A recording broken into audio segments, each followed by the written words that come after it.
The evening air carried a hint of autumn as Julia Harper hurried down Fifth Avenue, her sensible black shoes clicking against the sidewalk. She checked her watch and quickened her pace.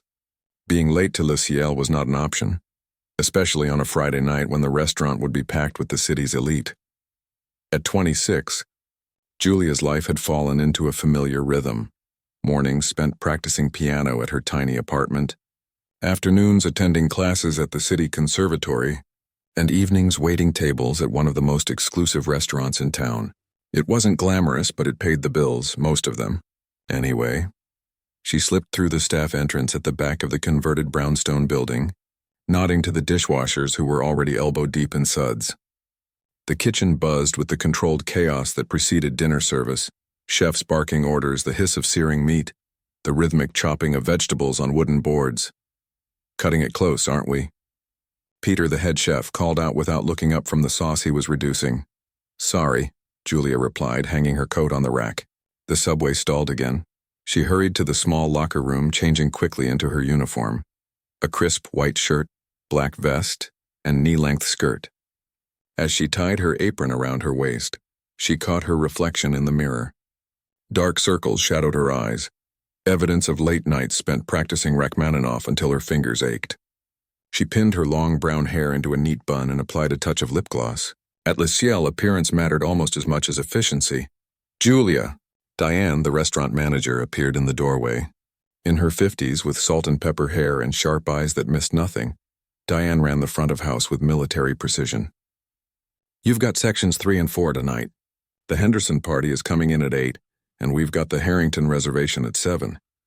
Julia nodded, suppressing a groan at the mention of Harrington.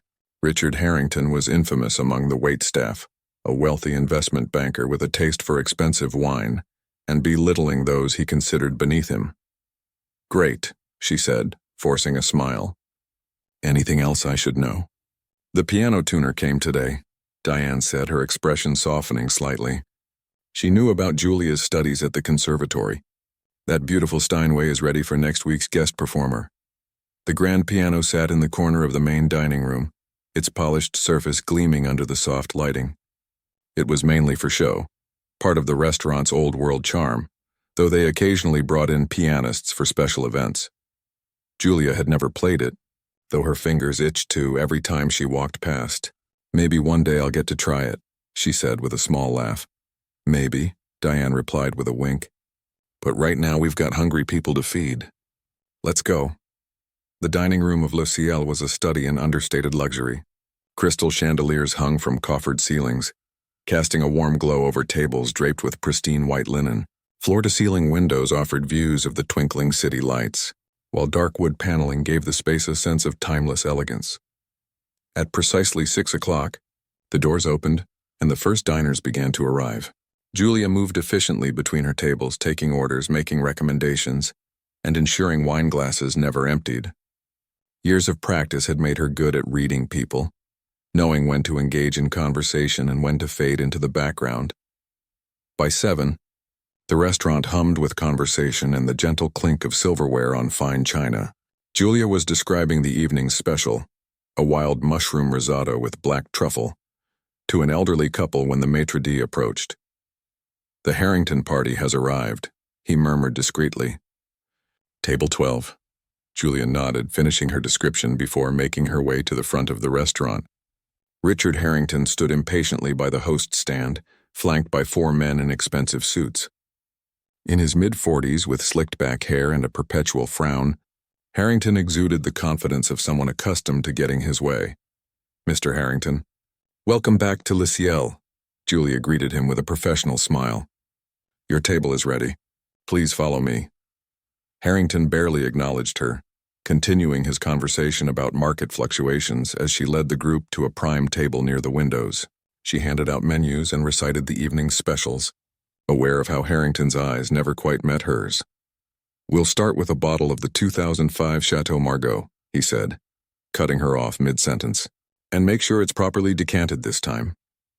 Of course, sir, Julia replied, maintaining her composure. Would you like to order appetizers while you decide on main courses? One of Harrington's guests, a younger man with kind eyes, offered her an apologetic smile. Maybe give us a few minutes? She nodded and retreated to the wine cellar, where she carefully selected the requested bottle, a $200 wine that cost more than her monthly rent. As she brought it to the table and began the decanting process, she overheard snippets of conversation. "The merger is practically a done deal," Harrington was saying, his voice carrying louder than necessary. "They don't have the capital to resist, and their board is weak. By this time next month, we'll have stripped their assets and doubled our investment." His companions chuckled appreciatively, though Julia noticed the younger man seemed less enthusiastic. She focused on pouring a small amount for Harrington to taste, presenting the bottle label forward as protocol demanded. He barely glanced at the wine before taking a sip, then gave a curt nod. "It'll do." As she poured for the rest of the party, Harrington suddenly addressed her directly. "You? What's your name again?" "Julia, sir." "Julia, tell me, what would you recommend for someone who actually appreciates fine dining?" The question seemed innocent enough, but his tone suggested otherwise. She kept her voice steady. "The duck confit is exceptional tonight. Chef Peter uses a traditional preparation with a 36-hour cure." Harrington smirked. "Duck confit. And do you actually know what that means, or are you just repeating what they tell you to say?" Heat rose to her cheeks, but years of dealing with difficult customers had taught her restraint. "It's duck leg preserved in its own fat, sir. A French preservation method that dates back several centuries." His eyebrows rose slightly, perhaps surprised by her answer. "Well, I suppose they train you well here." The evening continued in this vein, with Harrington becoming increasingly condescending after each glass of wine. When Julia brought the main courses, he found fault with the temperature of his steak and sent it back, though it had been cooked exactly as ordered. By the time dessert menus were presented, nearby tables had begun casting uncomfortable glances in their direction. Harrington's voice had grown louder, his comments more pointed. "You know what amazes me?" he said to his companions, though loud enough for surrounding tables to hear. "Places like this hiring people who probably can't even afford to eat here. It's like visiting a zoo, but the animals are serving you dinner." Julia stood nearby, pretending not to hear as she refilled water glasses. The restaurant had grown quieter, other diners clearly uncomfortable with his behavior. The young man from earlier cleared his throat. "Richard, maybe we should discuss the Henderson account." "In a minute, Tom." Harrington waved him off, gesturing toward Julia. "I'm just making an observation. I mean, look at her. Probably living in some shoebox apartment, serving us wine she couldn't identify in a blind taste test if her life depended on it." Julia's hand trembled slightly as she set down the water pitcher. She thought of her tiny apartment with the upright piano that took up half her living room. She thought of the scholarship that covered only part of her conservatory tuition. She thought of her mother, who had cleaned houses to pay for her first piano lessons. But most of all, she thought about how in 12 hours she'd be sitting in master class with Professor Chen, working on the Rachmaninoff piece she'd been perfecting for months. This job, this moment, was just a means to an end. She turned to the table with a composed smile. "Would anyone care for coffee with dessert?" Diane appeared at her side, perhaps sensing the tension. "Julia, why don't you check on table 7? I'll take over here." Grateful for the reprieve, Julia nodded and stepped away, aware of Harrington's eyes following her. As she moved through the dining room, she passed the grand piano, its lid closed, waiting silently in the corner like a sleeping giant. Little did she know that in less than an hour, that piano would change everything. Julia focused on table 7, a middle-aged couple celebrating their anniversary, grateful for their warm smiles and polite requests. It was a welcome change from Harrington's table. As she described the chocolate soufflé that required 15 minutes of preparation time, she could still hear Harrington's voice carrying across the dining room. "You'd think they could afford better staff with what they charge for a steak," he said, his words slightly slurred. The expensive wine was clearly taking effect. Julia's cheeks burned, but she kept her smile in place as the anniversary couple ordered 2 soufflés and another glass of champagne. This was nothing new. In her 3 years at Le Ciel, she'd encountered plenty of Richards before. People who measured others by the size of their bank accounts and treated service workers like furniture. "Don't let him get to you," whispered Hector, another server, as they passed each other. "Guy's compensating for something, if you ask me." Julia stifled a laugh and headed to the kitchen to place the soufflé order. The kitchen was her favorite part of the restaurant. honest, straightforward, and free from the pretense of the dining room. Chefs might yell when orders backed up, but at least they didn't look through you as if you were invisible. Chef Peter glanced up from plating a delicate arrangement of sea bass and asparagus. "That banker giving you trouble again?" "Nothing I can't handle," Julia replied. "Writing the soufflé order on a ticket, you know," Peter said, adding a drizzle of sauce to the plate with surgical precision. "Before I went to culinary school, I washed dishes for 2 years at a place not half as nice as this. Had plenty of big shots treat me like dirt. Now some of those same people beg for reservations." He winked. Life has a funny way of evening things out. His words cheered her as she returned to the dining room, tray balanced expertly on one hand. She had just delivered fresh bread to a four-top when a loud laugh erupted from Harrington's table, drawing all eyes in the room. "I bet she doesn't even know what Wagner is," Harrington was saying to his companions. "Probably thinks it's a type of shopping cart." The younger man, Tom, looked increasingly uncomfortable. "Richard, I think we should focus on—" "No, really," Harrington insisted, gesturing with his wine glass. "It's fascinating, the divide between people like us and the serving class. They live in a completely different world." Julia kept her back straight as she moved to another table, taking a dessert order from a young couple who seemed embarrassed by the scene unfolding nearby. The restaurant had grown uncomfortably quiet, with many diners shooting disapproving glances toward Harrington's table. Diane materialized at Julia's side again. "Table 12 wants another bottle," she murmured. "Can you handle it, or should I send Hector?" Julia squared her shoulders. "I've got it. That's my girl," Diane said with an approving nod. "Don't let him see he's getting to you. Men like that feed on discomfort." When Julia approached Harrington's table with a fresh bottle of the Chateau Margaux, he was in the middle of a story about firing his landscaper for planting the wrong type of hydrangeas. "Excuse me, gentlemen," she said, presenting the wine. "Your second bottle." Harrington paused mid-sentence, swiveling in his chair to face her fully for the first time that evening. His eyes, slightly bloodshot, traveled from her face down to her sensible shoes and back up again, the assessment making her skin crawl. "Tell me, Julia," he said, emphasizing her name in a way that made it sound like an insult. "What's a girl like you do when she's not carrying plates around for people like us? Do you even have hobbies? Aspirations?" The table fell silent. Even Harrington's willing audience seemed to sense he'd crossed a line. One of the older men cleared his throat uncomfortably. Julia began opening the wine with practiced movements. "I'm a piano student at the City Conservatory," she said simply, keeping her voice level. Harrington's eyebrows shot up in exaggerated surprise. "A pianist? Well, isn't that adorable?" He turned to his companions. "Our waitress is a pianist, gentlemen. Perhaps she can play chopsticks for us later." A few tables away, an elderly woman set down her fork with a disapproving clatter. Nearby, a well-dressed man in his 60s frowned deeply. "I'm studying classical piano," Julia clarified as she poured the wine. "I've been playing since I was 6. "Classical piano," Harrington repeated with a smirk. "And let me guess, you're actually quite good? All you need is your big break?" He made air quotes around big break and chuckled. "Richard," Tom said firmly, "that's enough."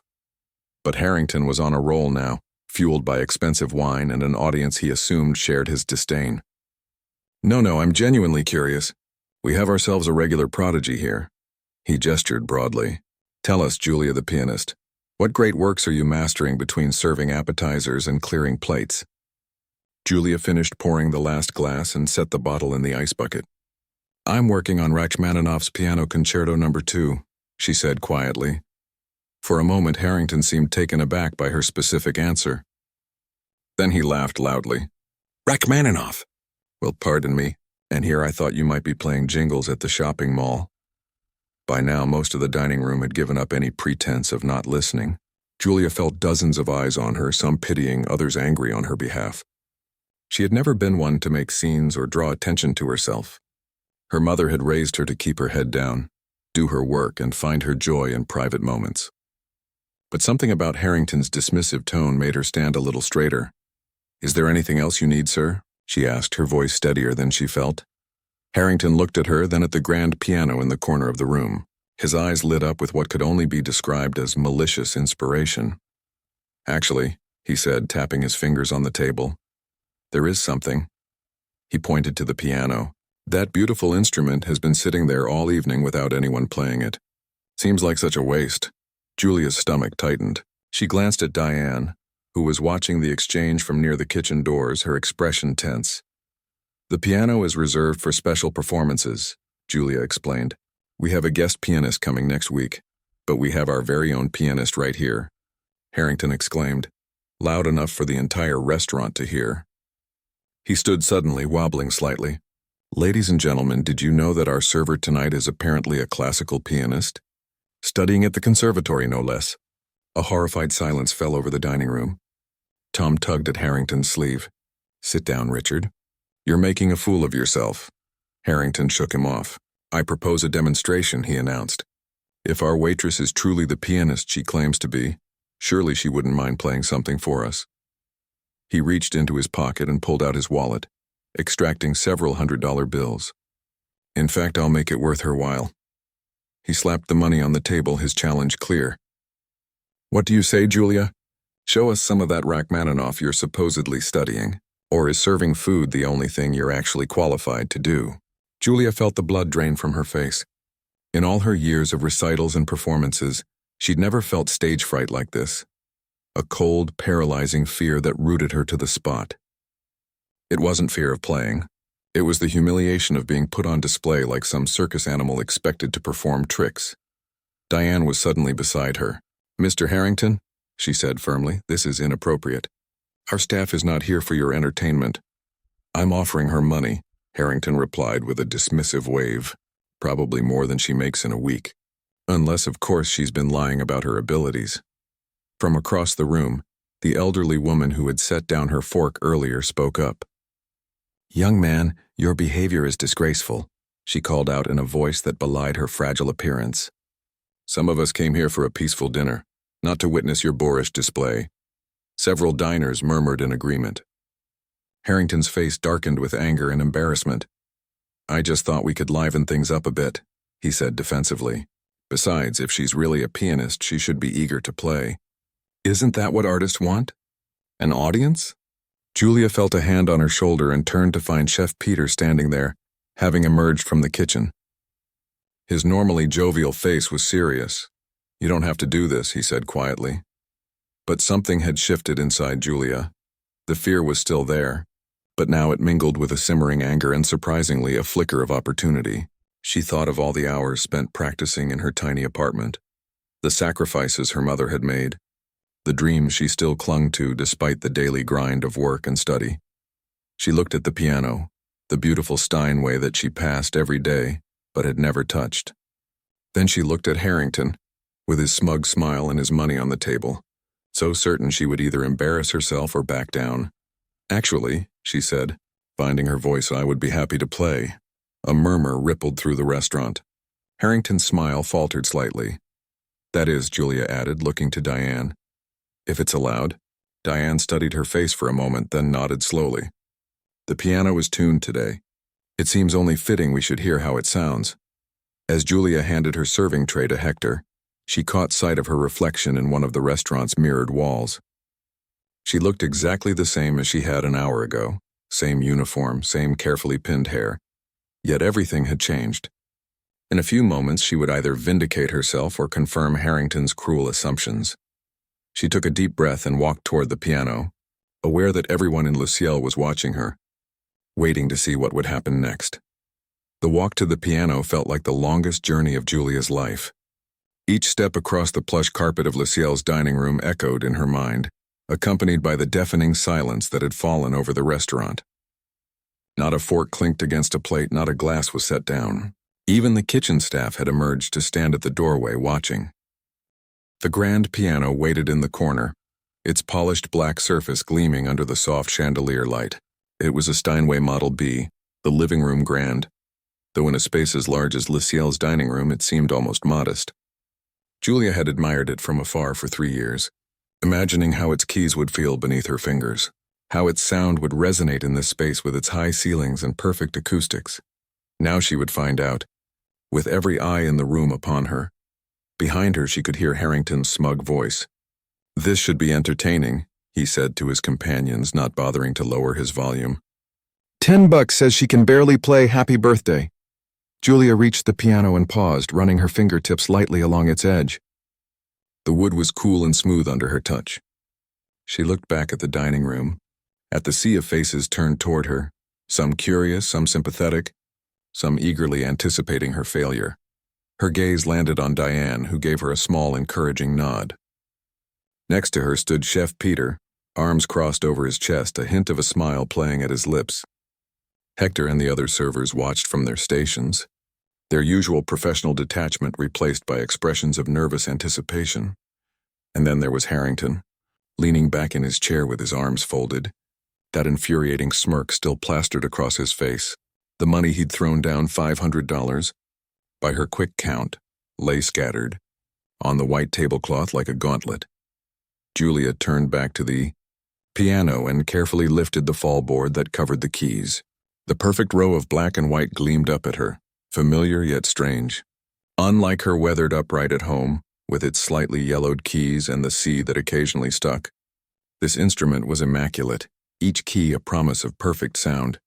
She adjusted the bench, aware of how her uniform skirt pulled slightly as she sat.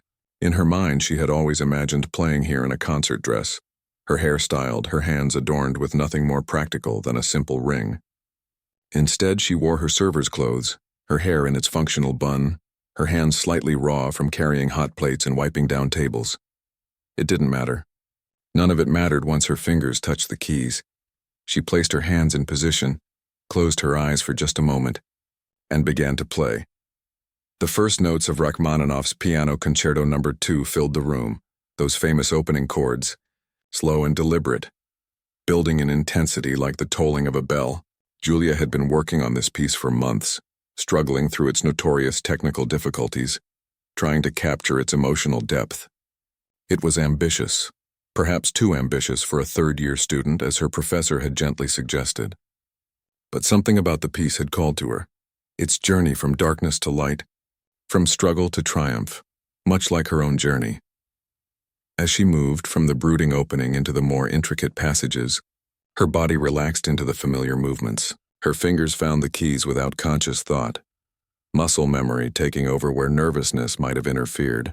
The restaurant and its occupants faded from her awareness, replaced by the landscape of the music, now thunderous, now delicate, always moving forward with unstoppable momentum.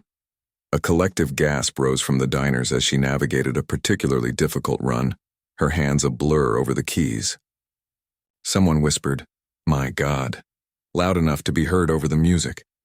At Harrington's table, his companions sat forward in their seats, wine glasses forgotten, their expressions a mixture of shock and dawning appreciation. Harrington himself had lost his smirk. His mouth hung slightly open, his eyes narrowed as if trying to reconcile the woman who had served his dinner with the artist, now commanding the room with her. Music, the first movement of the concerto, was a dialogue between solemnity and passion, between minor key darkness and major key hope. Without an orchestra behind her, Julia had to suggest both voices, her left hand providing the foundation while her right painted melodies above it. In places where orchestra parts were essential, she improvised, creating a piano reduction on the fly that captured the spirit if not the exact notes of the score. As she reached the movement's climax, she leaned into the piano, her body swaying slightly with the music's pull. A strand of hair had come loose from her bun and fell across her face, but she didn't pause to brush it away. Nothing existed now but the music, the piano, and the story she was telling through Rachmaninoff's notes. The restaurant had transformed. No longer was it merely a place where the wealthy came to eat expensive food and drink fine wine. It had become a concert hall, sacred and silent save for the music that filled every corner. Waiters stood frozen with trays in hand. Chefs lingered in the doorway, forgotten pots on the stove.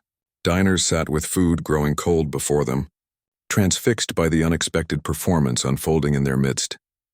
As Julia approached the final moments of the first movement, she felt something she rarely experienced even in her most successful practice sessions, a sense of perfect communion with the music, as if she and Rachmaninoff were speaking directly to one another, across the century that separated them. Her fingers found each note with precision and feeling, neither rushing nor dragging, riding the emotional current of the piece like a leaf on a stream. The final chords resonated through the room, lingering in the air before fading to silence. For one eternal moment, nobody moved. Nobody spoke. Nobody even seemed to breathe. Then the applause began, hesitant at first, a few pairs of hands, then growing to a thunderous ovation that seemed to shake the crystal chandeliers. People rose to their feet, napkins falling unnoticed to the floor. The elderly woman who had chastised Harrington earlier wiped tears from her eyes, her hands trembling as she clapped. Julia remained seated at the piano, her hands still resting on the keys, her breathing quick and shallow. She felt lightheaded, as if she might float away from the bench if she didn't anchor herself to the instrument. The sound of applause gradually penetrated the bubble of concentration that had enveloped her, drawing her back to the present moment, to the reality of what had just happened. She had played, really played for the first time on a concert-quality piano, in front of an audience that included some of the wealthiest and most influential people in the city, and they were applauding. For her, she turned on the bench to face the room and was met with a standing ovation. Every diner, every staff member was on their feet. Chef Peter was whistling through his fingers. Diane was clapping so hard it looked painful. Hector pumped his fist in the air, mouthing something that looked like, "That's how it's done." And Harrington, Richard Harrington, who had meant to humiliate her, sat stunned in his chair while his companions stood around him, applauding with everyone else. The young man, Tom, caught her eye and gave her a small bow of acknowledgement, his face alight with genuine admiration. The older businessmen were shaking their heads in wonder. One leaned down to say something in Harrington's ear, something that made the banker's face flush red. Julia stood from the bench on shaky legs, feeling strangely vulnerable now that the music had stopped. She smoothed her skirt with trembling hands and gave a small, awkward curtsy, unsure of the proper protocol. She had performed in recitals before, student concerts where polite applause was guaranteed regardless of quality. But this spontaneous outpouring of appreciation was entirely new territory. "Brava," called a voice from the back of the room. "Brava." Others took up the cry. "Encore! Encore!" Julia glanced uncertainly at Diane, who had made her way to the piano. The manager's eyes were bright with unshed tears. "I had no idea," Diane whispered, her voice barely audible over the continuing applause. "I knew you were studying, but I should get back to my tables," Julia said, suddenly remembering that she was, in fact, still on the clock. The soufflés for the anniversary couple would be ready by now. Table 6 was waiting for their check. Diane shook her head firmly. "Not yet. They want more." She gestured to the room full of standing, applauding diners. "Give them one more piece. Something short, are you sure?" "I'm sure," Diane said with a smile. "I think you've earned a little time away from serving duties, don't you?" Julia turned back to the piano and the applause redoubled. As she seated herself once more, she caught sight of Harrington's table. The money he had thrown down as a challenge still lay on the tablecloth, but now it seemed pitiful, almost laughable. What he had intended as an insult had become an opportunity. She flexed her fingers, considering what to play next. The concerto had been her statement piece, her declaration of skill and dedication. Now she wanted something more personal, something that would show not just her technical ability but her heart. Her hands found the opening notes of Debussy's Clair de Lune, and a ripple of recognition passed through the crowd. This piece, with its gentle opening and shimmering middle section, was beloved even by those with little knowledge of classical music. It was also, coincidentally, the first piece her mother had ever taken her to hear performed live, when Julia was just 7 years old. As the familiar melody unfolded beneath her fingers, Julia allowed herself a small smile. In a strange way, she had Harrington to thank for this moment. Without his cruelty, without his challenge, she might have spent years at Le Ciel without ever touching this piano, without ever showing this side of herself. The moonlight music of Debussy flowed through the restaurant, transforming the space once again, this time into something dreamy and ethereal. And as Julia played, she realized that something fundamental had changed, not just in how these people saw her, but in how she saw herself. Tonight, she was not just a waitress who played piano. She was a pianist who happened to wait tables. The final notes of Clair de Lune lingered in the air like a soft mist, holding the room in a collective trance. No one moved as the sound faded to silence. Then, as if waking from a dream, The diners erupted into applause once more, even more enthusiastic than before. Julia rose from the piano bench and gave a proper bow this time, the kind she'd practiced for recitals but rarely had the confidence to execute fully. Tonight was different. Tonight she felt like the musician she had always dreamed of becoming. As she straightened, she noticed an older gentleman approaching the piano. He moved with the deliberate grace of someone who had once been very athletic, but was now accommodating the limitations of age. His silver hair was neatly combed and his eyes, sharp and assessing, fixed on her with unusual intensity. "Young lady," he said, his voice carrying the slight raspiness of age but maintaining a commanding presence. "That was extraordinary." "Thank you, sir," Julia replied, suddenly self-conscious again in her waitress uniform. The man extended his hand. "Robert Thornfield. I'm on the board of the symphony orchestra." Julia's heart skipped a beat as she shook his hand. Everyone in the music world knew the Thornfield name, a family that had supported the arts in the city for generations. "It's an honor to meet you, Mr. Thornfield," she said, trying to keep her voice steady. "I'm Julia Harper." "Ms. Harper," he said with a small nod. "I've heard hundreds of pianists in my 72 years, many of them world-renowned. Your Rachmaninoff was, well, it had something special. Technical skill, certainly, but more than that, it had heart." He tilted his head slightly. "You're at the conservatory?" "Third year," Julia confirmed. "Studying under Professor Chen." "Ah, Min Jun Chen, excellent teacher." Thornfield's eyes crinkled at the corners. "He doesn't accept students lightly. You must be very good indeed." Before Julia could respond, Diane appeared at her side, beaming with barely contained excitement. "Julia, the guests would like to speak with you." "When you're ready, of course," she added, acknowledging Thornfield with a respectful nod. "Just one moment more, if you don't mind," Thornfield said to Diane. He turned back to Julia. "The symphony is hosting a young artists showcase next month. 3 pianists have already been selected, but we had a cancellation yesterday." He reached into his jacket pocket and produced a business card. "Call my assistant tomorrow. I'd like you to audition for that spot." Julia stared at the card in her hand, unable to form words. The Young Artists Showcase was a prestigious event that featured the most promising talents from across the region. Scouts from record labels, concert halls, and international competitions always attended. A good performance there could launch a career. "I thank you," she finally managed. "I will, definitely," Thornfield smiled. "Good. Now, I believe your admirers await."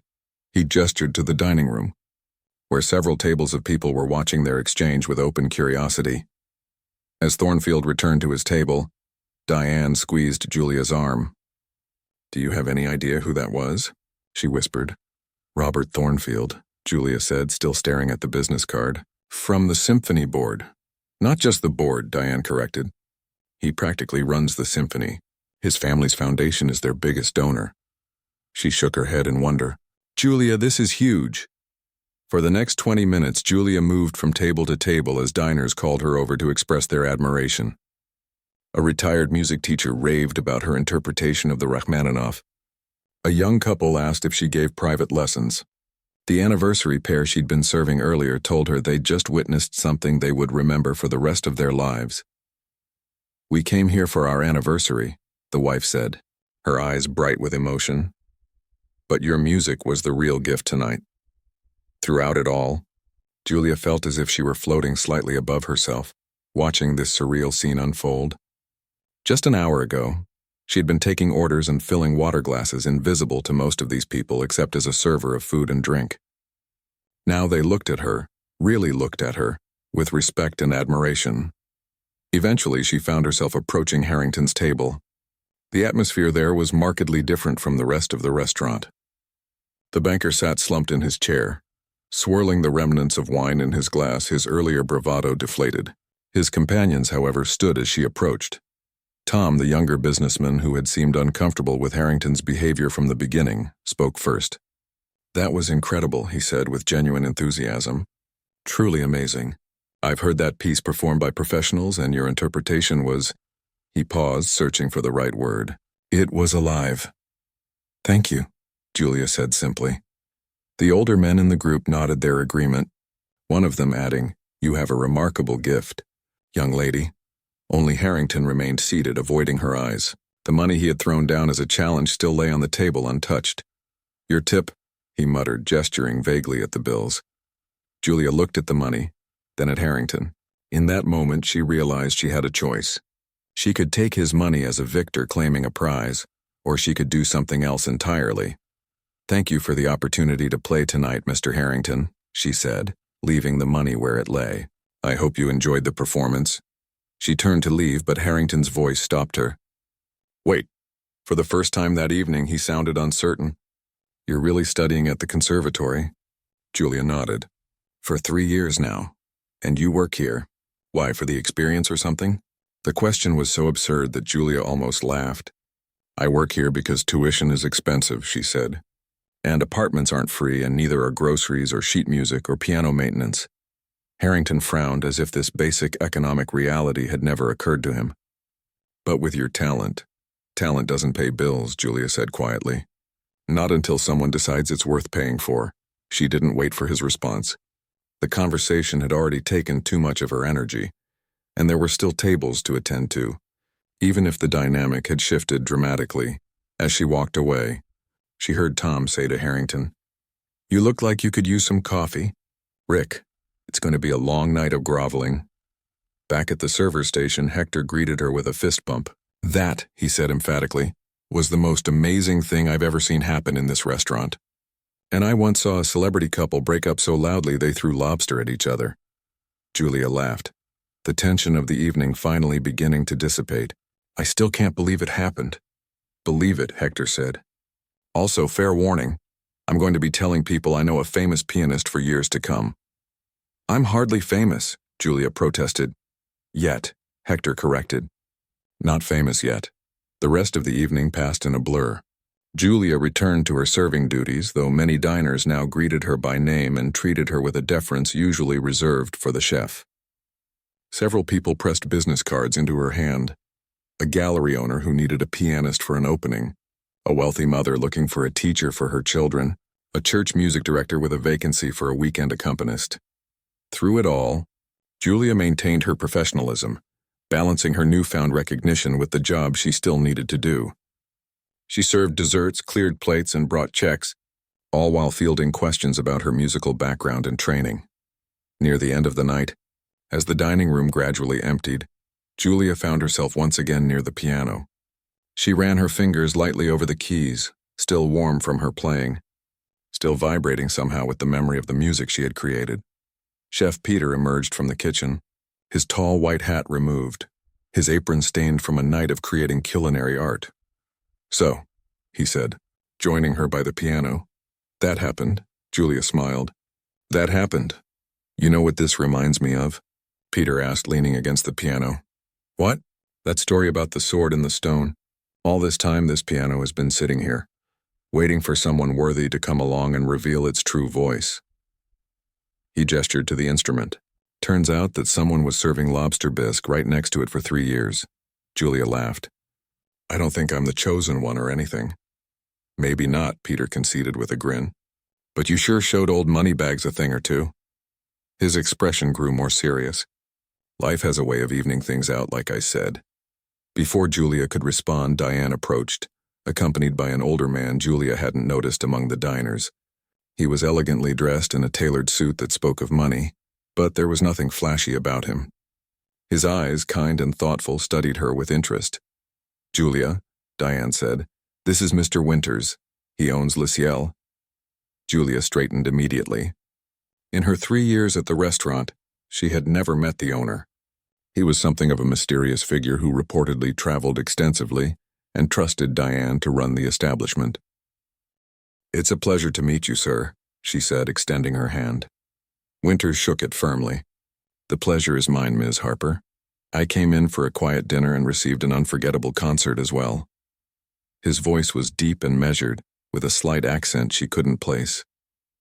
"Diane tells me you've been with us for 3 years?" "Yes, sir."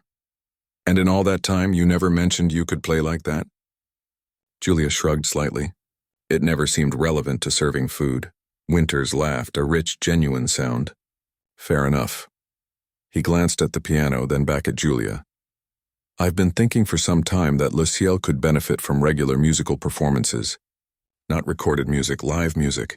Something that complements the dining experience without overwhelming it.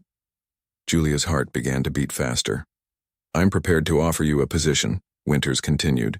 2 nights a week to start. Friday and Saturday evenings when we're busiest. You would play for 2 hours with breaks, of course. The pay would be significantly better than what you earn as a server, and the hours would be more compatible with your studies. Julia stared at him, unable to believe what she was hearing. You want me to play here? Regularly? I do, Winters confirmed. You have a gift, Ms. Harper, one that should be shared. And I suspect our patrons would agree, based on what I witnessed tonight. I don't know what to say, Julia stammered. Say yes, Peter stage whispered from beside her. Julia laughed, feeling tears prick at her eyes. Yes, she said firmly. Yes, I would love to. Winters nodded, satisfied. Excellent. Diane will work out the details with you. He turned to go, then paused. Oh, and Miss Harper. The Steinway is yours to practice on whenever the restaurant is closed. I believe artists should have access to the tools they need. As he walked away, Julia felt a tear escape and roll down her cheek. Diane handed her a napkin with a knowing smile. He never does anything halfway, Diane said. When Nicholas Winters decides something, it happens. Julia wiped her eyes, overwhelmed by the sudden turn her life had taken. I can't believe this is real. Believe it, Diane said, echoing Hector's earlier words. Your life just changed, Julia, and from where I'm standing, it looks like it changed for the better. In the nearly empty restaurant, with the piano gleaming beside her and new possibilities stretching out before her, Julia finally allowed herself to believe it might be true. 1 year later, the gentle hum of conversation filled Le Ciel as the evening crowd enjoyed their meals. Soft lighting from the crystal chandeliers cast a warm glow over white tablecloths and gleaming silverware. In the corner of the room, the Steinway grand piano waited, its lid raised in preparation for the night's performance. Behind the scenes, in what had once been a small storage closet but was now a modest dressing room, Julia Harper applied a touch of lipstick and adjusted the simple pearl necklace at her throat. Her reflection in the mirror showed a woman transformed, not dramatically, but in subtle ways that spoke of growing confidence and security. Her dark hair fell in loose waves around her shoulders instead of being pulled back in a tight bun. Her black dress was elegant but comfortable, chosen for freedom of movement at the piano rather than to impress anyone. A soft knock at the door interrupted her thoughts. 5 minutes. Julia, called Diane's familiar voice. Thanks. I'll be right out, Julia replied, taking one last look at herself before standing. On her way to the piano, she passed through the kitchen, now under the direction of Chef Peter, who had been promoted to executive chef 3 months ago. The kitchen staff called out greetings as she passed. Knock 'em dead, piano girl, said Luis, the sous chef, without looking up from the delicate sauce he was reducing. Play some of that jazzy stuff tonight, added May, the pastry chef, as she piped intricate designs onto a row of dessert plates. Julia smiled, still touched by how the staff had embraced her dual role at Le Ciel. For the past year, she had been the restaurant's featured pianist 4 nights a week, Thursday through Sunday, while completing her studies at the conservatory. The arrangement had transformed her life in ways she was still discovering. As she entered the dining room, several regular patrons nodded in recognition. A couple celebrating their anniversary requested Claire de Lune with smiles and thumbs up. Julia acknowledged them with a warm nod as she made her way to the piano. The Steinway felt like an old friend now. She had spent countless hours with it over the past year, practicing during closed hours, experimenting with new pieces, and performing for appreciative diners.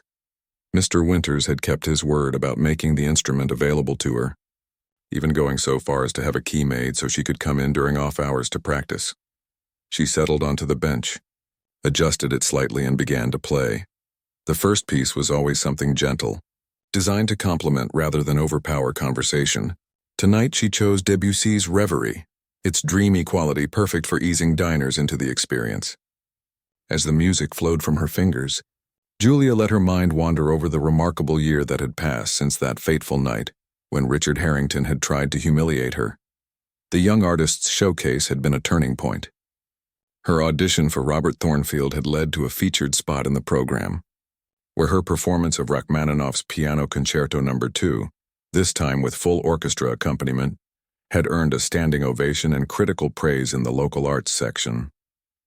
Harper brings both technical brilliance and emotional depth to Rachmaninoff's challenging work, the reviewer had written, a name to watch in the city's musical landscape. That exposure had led to other opportunities, private recitals in the homes of arts patrons, an invitation to perform with the university orchestra, and most recently, a part-time position teaching introductory piano at a community music school. She had graduated from the conservatory 2 months ago with honors and was now considering several options for graduate studies, all with substantial scholarship offers. But through it all, Le Ciel had remained her anchor, the place where everything had changed. And so she had stayed, balancing her growing musical career with regular performances at the restaurant that had given her first real chance. As the opening set concluded, Julia paused for a brief break. Hector, now the head waiter, appeared at her side with a glass of water. "Full house tonight," he commented, glancing around the packed dining room. "Must be that glowing review in the Tribune last week. The only restaurant in the city that feeds both the palate and the soul, or something like that." Julia laughed. "I think they were talking more about Peter's new menu than my playing." "Please," Hector scoffed. "They mentioned you by name, twice." Before Julia could respond, Diane approached, escorting an elegantly dressed older woman to the piano. Julia recognized her immediately as the elderly patron who had spoken up in her defense that night a year ago. "Mrs. Whitmore would like to say hello," Diane explained with a smile. "My dear," Mrs. Whitmore said, taking Julia's hands in her own. "I've been coming every Thursday for 6 months now. But you're always so surrounded after your sets that I haven't had the chance to speak with you properly." "It's lovely to meet you officially," Julia said warmly. "I've noticed you here often. You always request Chopin." "My late husband's favorite," Mrs. Whitmore explained. "He played, you know. Not professionally, but with great love. When I hear you play, it brings him back to me somehow." The simple statement touched Julia deeply.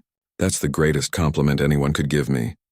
Mrs. Whitmore squeezed her hands once more before releasing them. "I've taken enough of your break time. But I wanted you to know what your music means to an old woman who dines alone but doesn't feel lonely when you're playing." As Mrs. Whitmore returned to her table, Julia felt a familiar sense of wonder at how music created connections between people who might otherwise remain strangers. It was one of the unexpected gifts of her position at Le Ciel, the ability to reach people night after night, to become a small but meaningful part of their lives. Her second set was more varied, ranging from classical pieces to elegant arrangements of contemporary songs. Le Ciel had evolved over the past year, maintaining its upscale atmosphere while becoming more accessible. Mr. Winters had taken a more active role in the restaurant, implementing changes that had only increased its popularity. Live music was now a key part of its identity, with Julia as the cornerstone performer and other musicians filling in on her nights off. Midway through a jazz-influenced arrangement of a popular ballad, the front doors opened, and a group of business people entered. Julia's fingers nearly faltered on the keys as she recognized Richard Harrington among them. He looked much the same, expensive suit, confident posture, though perhaps slightly more subdued than she remembered. She hadn't seen him since that night. According to restaurant gossip, he had left without paying his bill, leaving behind only the cash he'd thrown down as a challenge. Hector had joked that they should frame the money as a memento, but Diane had instead donated it to the conservatory's scholarship fund. Now Harrington was back, being led to a table with 3 companions. He hadn't noticed her yet, focused on whatever business discussion was underway. Julia continued playing, curious about how this unexpected reunion would unfold. It didn't take long. As the maitre d' handed out menus, Harrington glanced around the restaurant, his gaze eventually landing on the piano. The moment of recognition was clear even from across the room. The slight stiffening of his posture, the double take, the uncomfortable shift in his seat. Julia met his eyes briefly, acknowledged him with a small nod, and returned her attention to the music. She felt none of the anger or resentment she might have expected.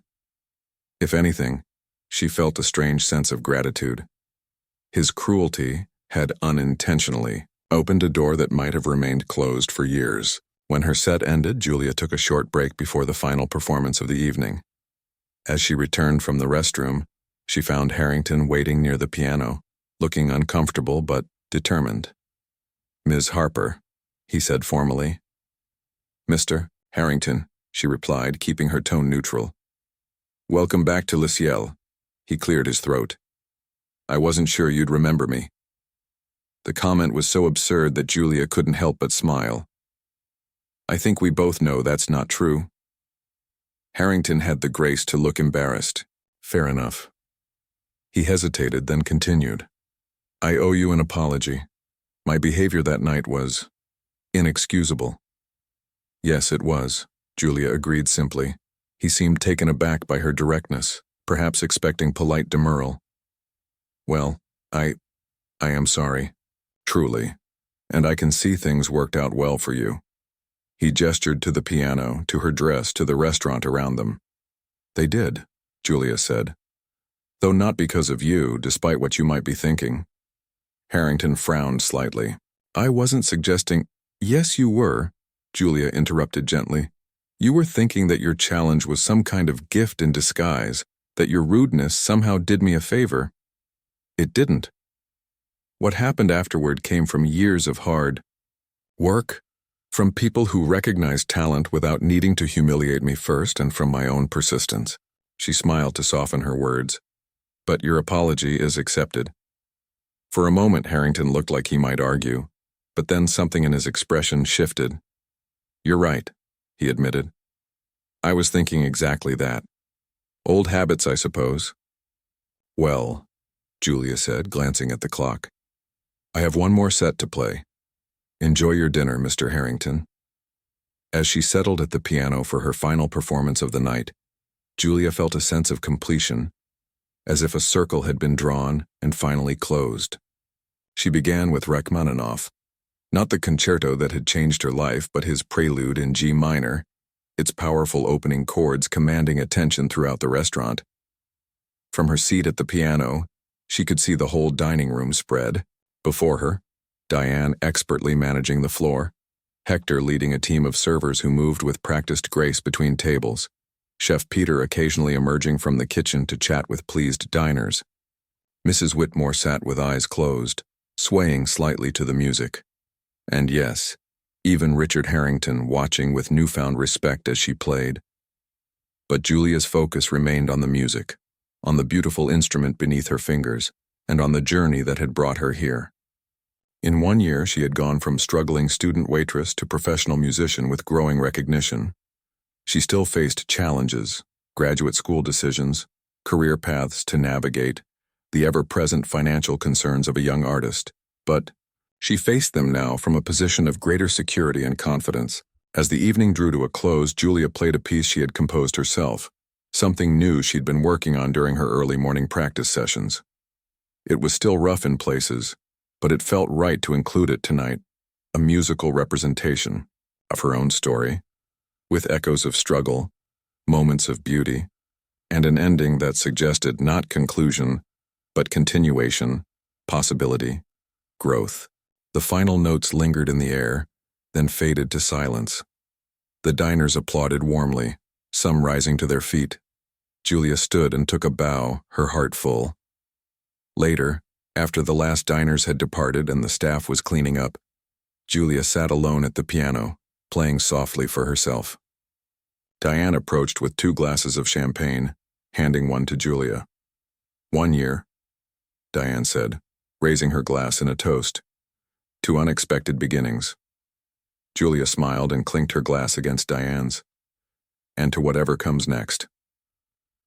Outside the windows of Le Ciel, the city lights twinkled like stars. Inside, a waitress who had become a pianist played on, her music filling the room with possibilities.